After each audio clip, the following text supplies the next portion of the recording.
So they've had to bring it back, but they brought it back under a new name, dark matter. It's what's causing our physical universe to expand. Not a big bang at a single point in time, but energy now coming from that spiritual part of the universe causing our universe to expand. So are you saying that Einstein was incorrect? Are you saying that E equals mc squared is no longer correct?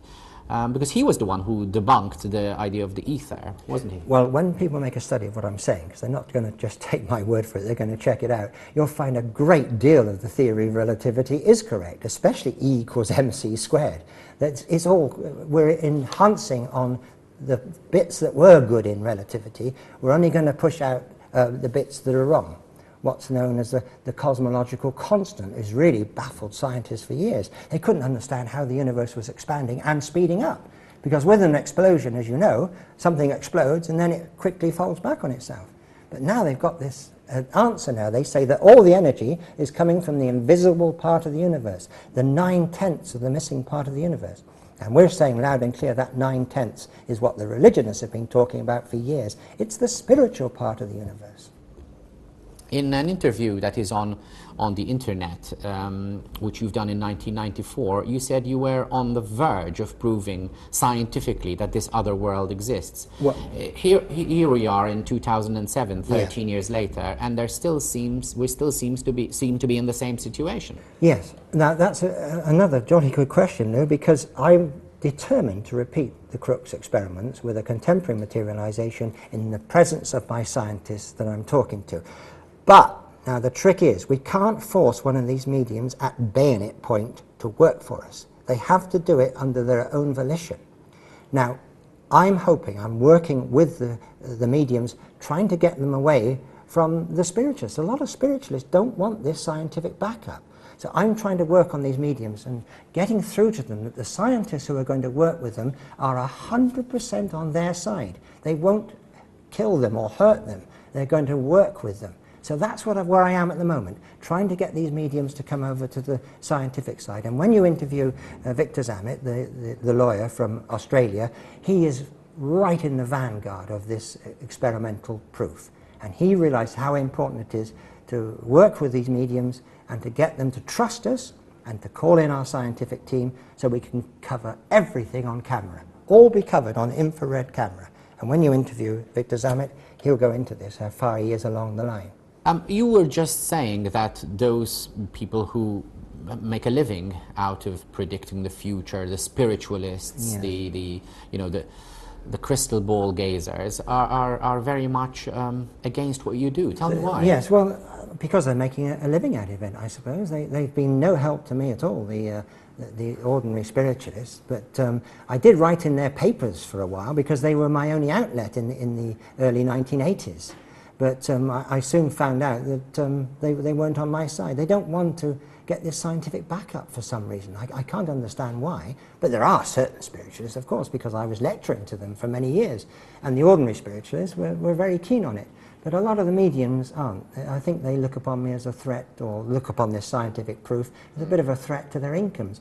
Because the medium I worked with, Rita Gould in Leicester, she was forbidden by her scientific team in the etheric world from taking 1 penny from anybody. And every time somebody went there, she was out of pocket because she fed them. They were coming from all over the country. In fact, all over the world they were coming. So she was always out of pocket when somebody came. So there's no money changing hands.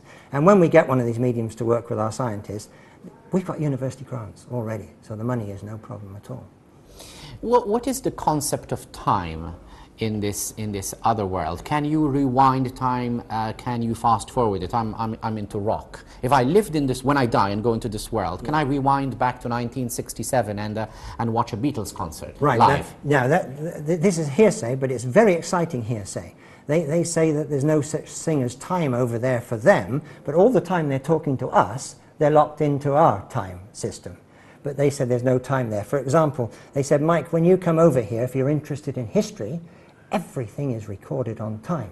You can actually witness everything that happened in history.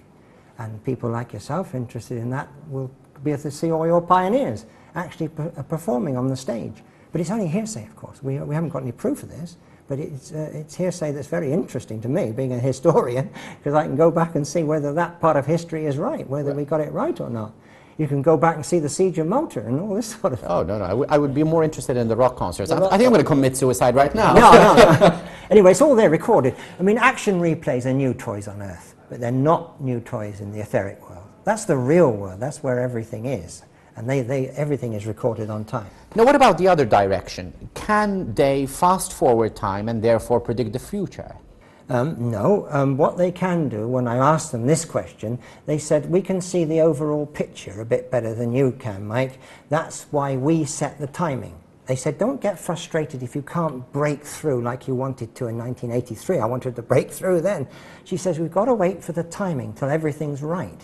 And it's just as well I didn't break through in 1983 with the experimental proof, because we didn't have the mathematical proof to back up those revolutionary experiments. So they were right. It's all to do with timing. And now in 2007, with the scientists moving over towards us and away from the Big Bang Theory, we're getting much closer to for people to being receptive to survival after death. There's a rational explanation for everything.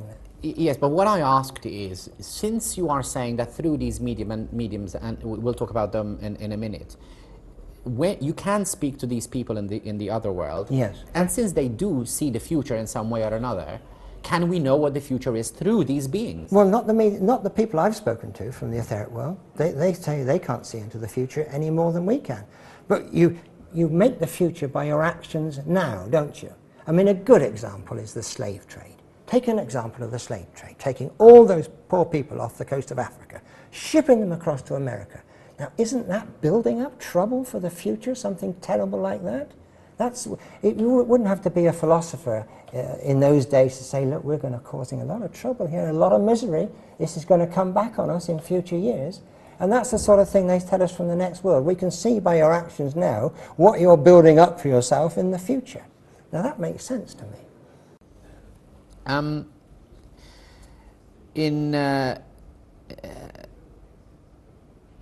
As you are claiming that every person who dies then lives forever in this other world. Yes, because that's the real world. We're only going back home. We come from there, you see. So what you're saying is that every human being from the beginning of time lives in this other world. Yes. So it must be limitless as far as size is concerned. Absolutely. I'd like to elaborate a bit on the question of size. Now we know the size of the universe. It's absolutely staggering. Now, scientists who are materialists are saying there must be at least probably 1,000 inhabited planets in our little area quite close to us.